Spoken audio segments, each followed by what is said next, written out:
Hey, welcome back to our Beyond the Sermon interview series where we unpack and explore topics from sermons across all our sites. And today I'm here with Sam Grimshaw, lead pastor at CityLife Whittlesea. Sam, how are you? Good, thank you, Matt. Great to be here with you. I'm glad you could join me. And today we're going to talk about an interesting topic. I know you're quite nervous to dive in. We're continuing our talks on Revelation as we're in the Revelation series at the moment. And today we're talking about the beast, which is interesting, scary. So many different images and ideas can pop up in our head when we think about the beast, especially in Revelation. Yeah, absolutely. Very much so. Yeah, and so I want to ask you, in Revelation, we see multiple instances of different beasts being mentioned in there. So what are the key differences between these beasts? Sure, yeah. Nice warm-up question, Matt. That's good. we don't go easy. We go straight in. Straight in. So Revelation 12 and 13, we see a couple of pictures. We see a dragon, and then the way I actually really love the way Scot McKnight talks about this. He's written a book called Revelation for the Rest of Us. So it's a commentary on Revelation, and he uses the word wild things instead of beasts, just because of how he interprets the word there. But he talks about wild thing 1 and wild thing 2. And so we've got these three characters that we're introduced to in this passage of scripture. What I found really helpful from that book and from what a number of other theologians, the way they try and look at Revelation, is seeing Revelation as a drama or as a play, because it's thought that would often be the way that this letter was presented to an audience, is that people wouldn't just read it in isolation, it would almost be performed to people. And these different characters would be portrayed to help play out the drama. And so Ewan Lowe, who was our online pastor here, shout out to you, Ewan, if you're watching. So part of his doctoral thesis on Revelation was actually looking at it from that angle. Okay. And so I think what that helps us to do is it helps to capture our imagination because of the style of writing. And I know when you had James in here, he talked about apocalyptic literature and some of the ideas around that.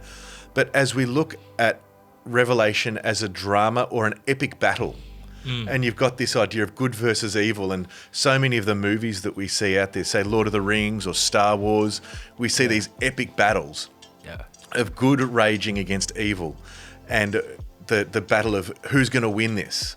And I think that's what we see in Revelation 12 and 13 and throughout much of Revelation, this epic battle of good versus evil.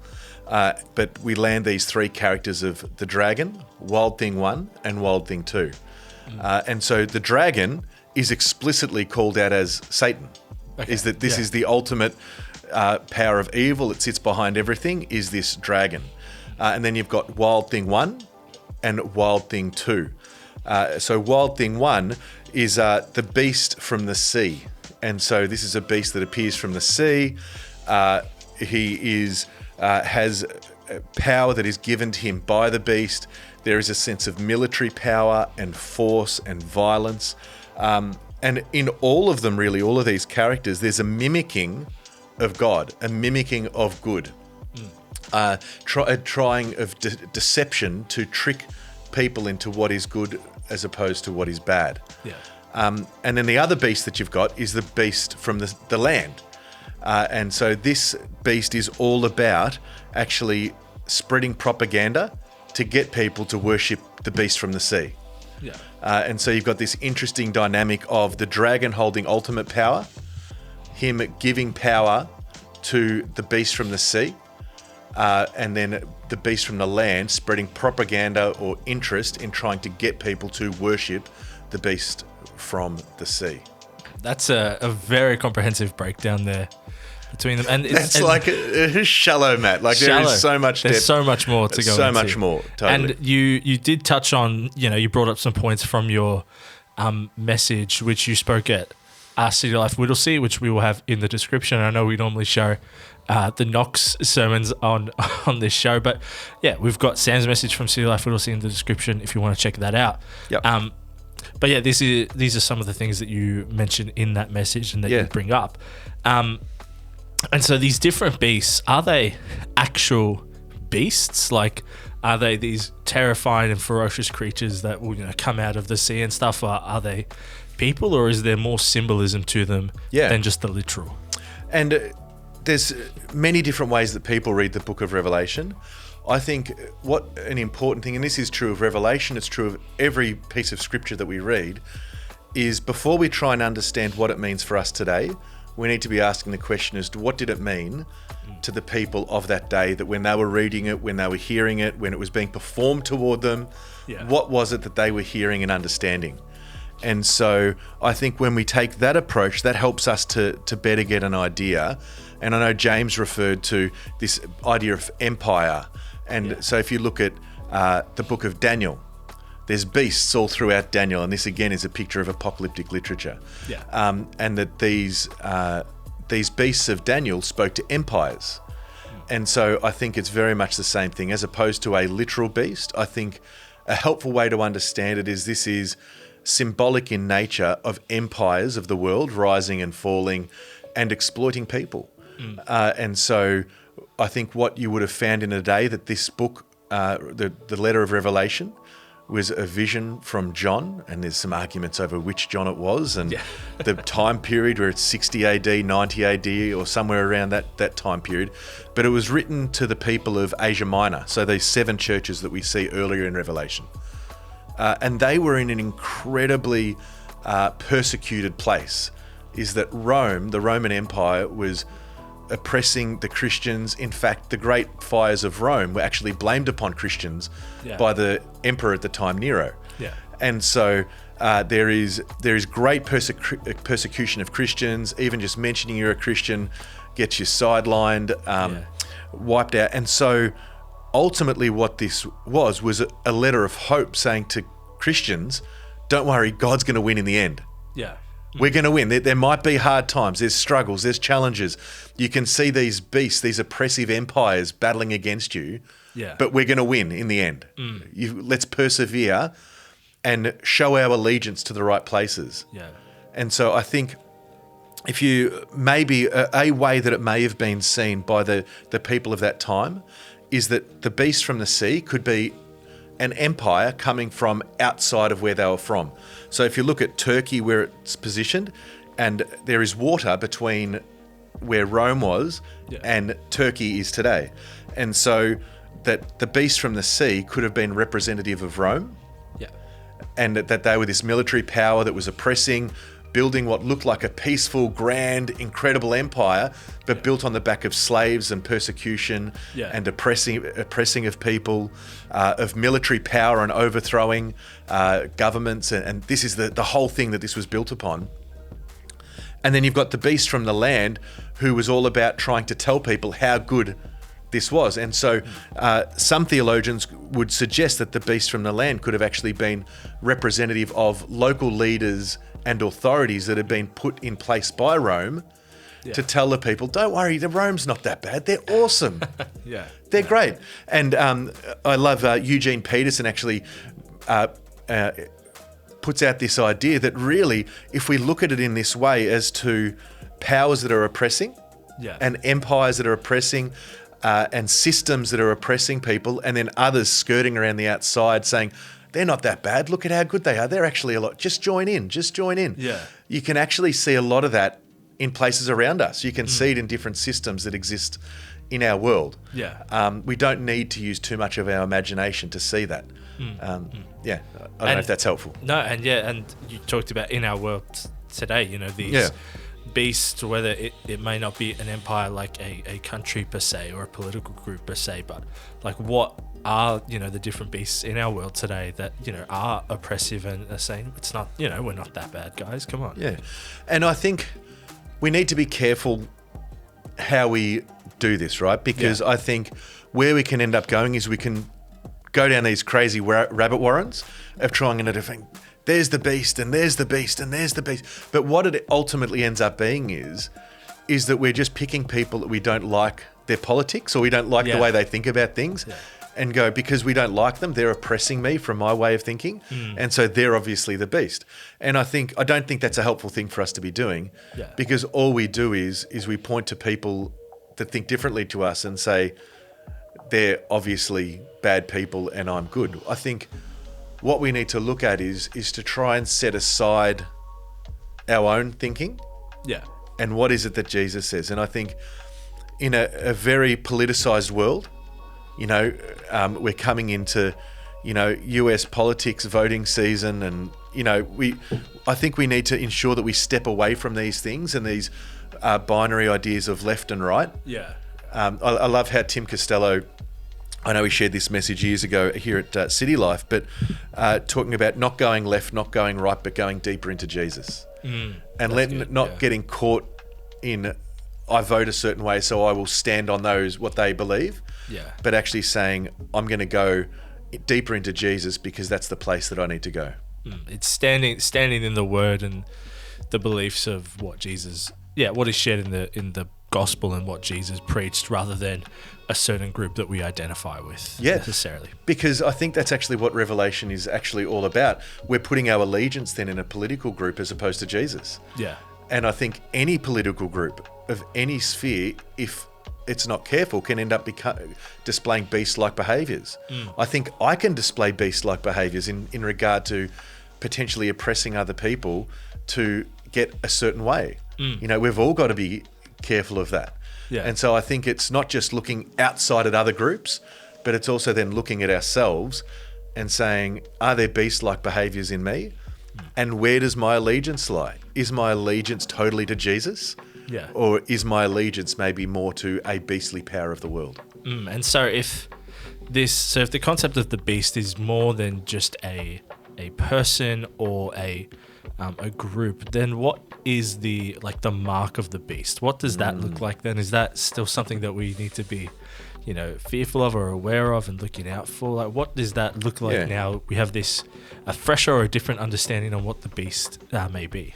Yeah, and so again, there are so many ways that this has been interpreted over the years. There's literal pictures of what it can look like, and so I know people have talked about microchips and barcodes and all that sort of thing. And other people have gone, it's more illustrative. I think the important thing that we need to do is what I mentioned earlier. What would that have likely meant to the original readers? So how can we try and it's hard to do that at times because we're talking a few thousand years ago, right? But from the historical context that we know, from what was going on, from what the Old Testament said, because I think going back to Old Testament in this is really important. James talked about that a bit last week, that they would have been super familiar with that was their, as Jewish and Hebrew.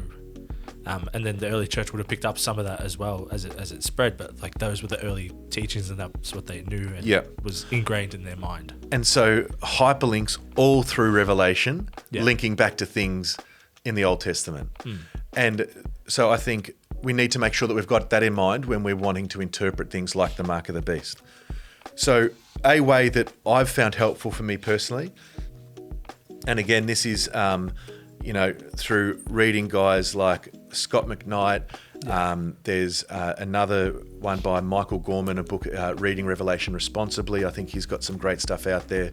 Ewan, that we mentioned before, actually has his own podcast, which is brilliant, which we can, I don't know if we can link to that.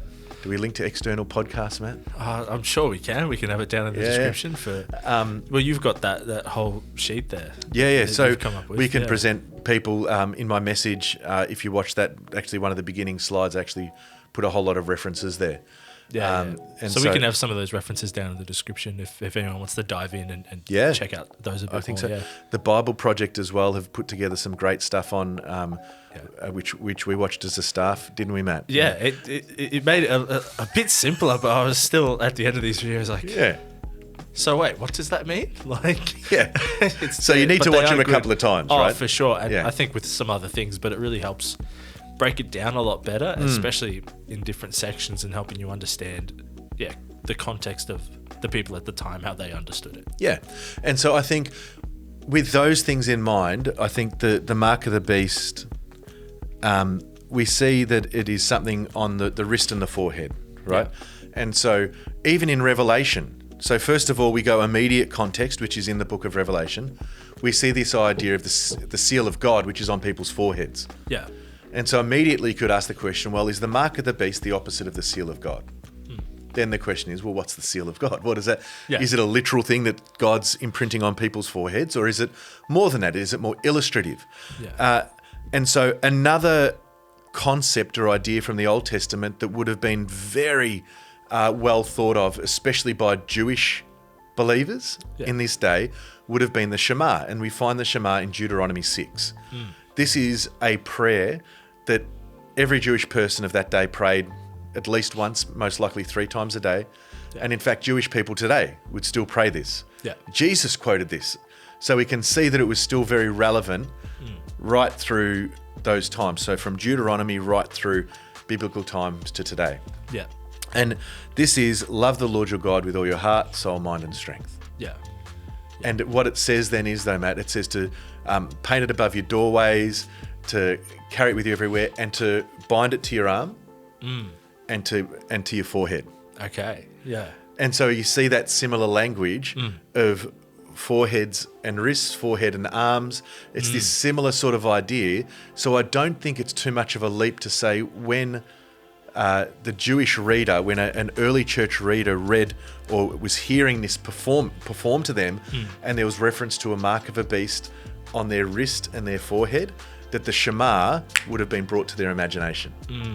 And so it could be, and so what's often thought of with the Shema is that it, on its forehead, it dictates our thoughts. Yeah. And our arm or wrist, it dictates our actions. Okay. Yeah. And so where is it that our thoughts and our actions lie? How are our thoughts and our actions marked in our lives?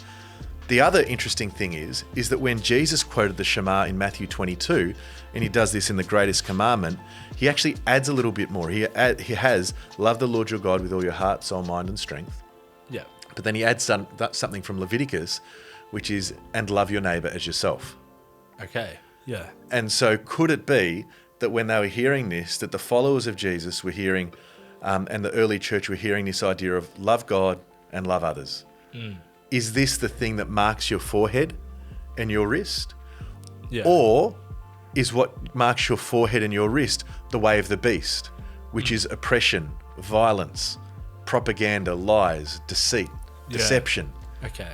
Yeah. So where does your allegiance lie? Is it in these things, or is it in loving God and loving others? Yeah. Yeah. It seems that the mark of the beast, it's like it's the anti-Shema. It's that, like, the opposite of that. That is a way of reading it. Yeah. Yeah. And there's a lot of similarities with the Antichrist. Like you talked about, the dragon and the 2 beasts is almost like an anti-trinity. It's like anything that is opposite to God, anything that is not, pursuing God and following, love the Lord with all your heart. It's a counterfeit of the good. Exactly. Yeah. It's swapping good for evil. Yeah. That's what it kind of looks like there. So if we're talking about it from this perspective, the beast and the mark of the beast, we don't really need to worry about getting microchipped or something like that. Like, because I know this, like me and James talked about all the different, ideas and concepts and theories that people have come up with over the years. And I know that this is one of them that,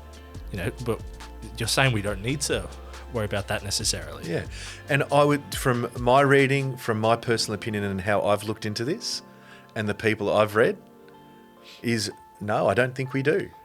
I think we should be more concerned about what's dictating our thoughts and our actions, which I think is more challenging because they're things in my control, right? Yeah. They're my attitudes and how I live and how I treat other people. And am I going to get a step up in life at the expense of other people? And am I going to exploit my workmates so I can get the promotion in front of them? Yeah. Am I going to, live my life justly that's going to not be built on the backs of modern day slavery? There's all sorts of different ways that we can go with this.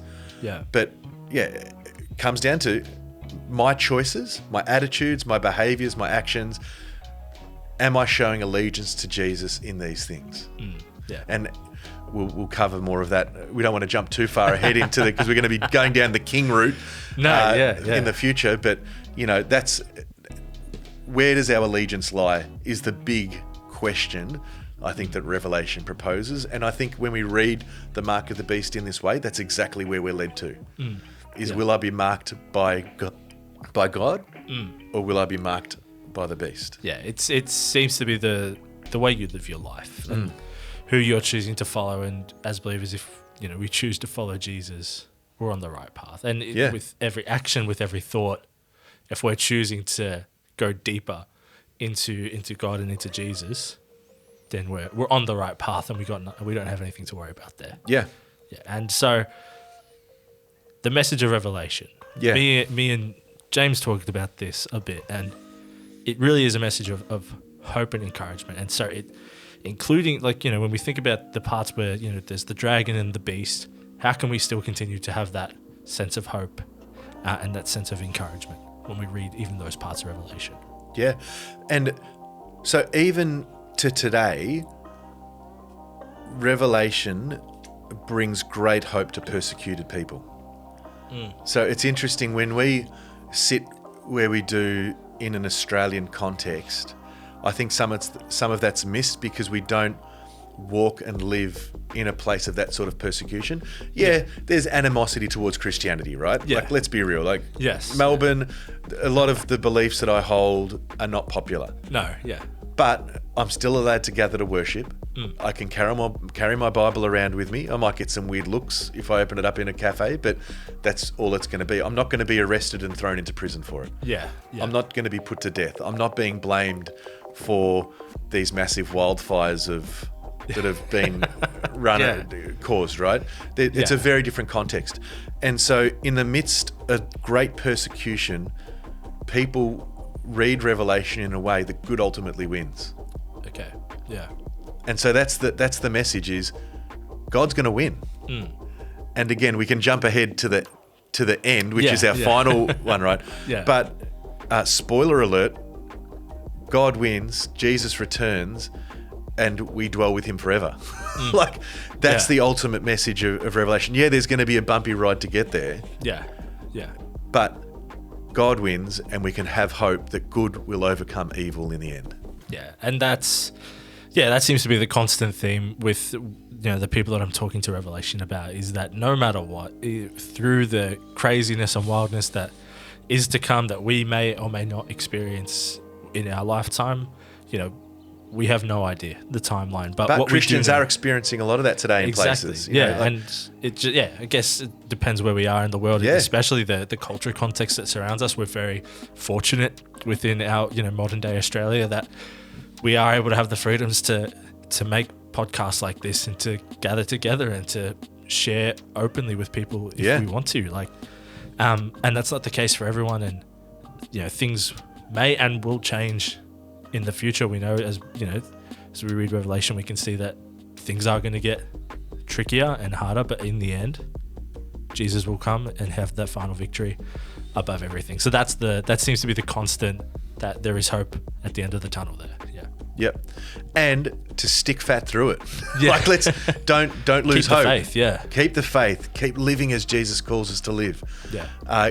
Keep putting other people ahead of ourselves. Let's not be oppressors, but let's live a life of sacrifice to others. Yeah. I think that's the message of Revelation, is stay true to the way of Jesus, because he's got it. Yeah. Yeah. And that is the ultimate way to victory, is through him, through the cross, through Jesus. Yeah, that's awesome. Thank you so much, Sam, for coming on and unpacking this a little bit with me. No problem, man. Good times. And we will see you for the next episode. Have a good one.